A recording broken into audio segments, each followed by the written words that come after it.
The Swiss National Bank, not usually known for drama, but it blew the socks off markets with a policy announcement and $100 billion off the value of Swiss shares, over 10% of their value, while adding around a third to the value of its currency against the euro.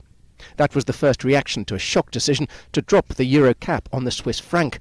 In what's already been dubbed Franco-Geddon, the bank also cut rates on certain deposits by 0.5% to minus 0.75.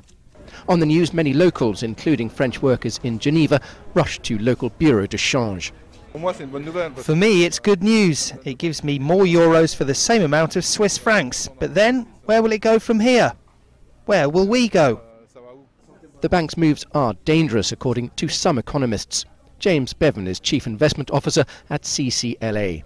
They said very firmly just a month ago that they were committed to defending the current levels and that the negative interest rate strategy was part of a longer term and deeply considered move. Therefore, what they have done today makes no sense. Like its chocolate box scenery, the iconic Swiss franc has been a massive earner, and that's been the problem. Safe haven flight driving it to levels where vital exports hurt. The cap against the euro was set to prevent that, but the crisis in Russia and a deflating eurozone have piled on more pressure. And only last month, the SNB put negative rates on some deposits for the first time since the 70s to repel currency flows.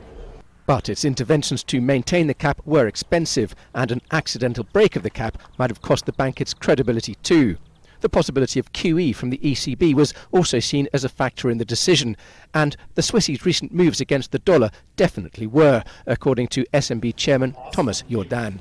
The euro distinctly lost value against the US dollar, which is why the Swiss franc also lost value against the US dollar.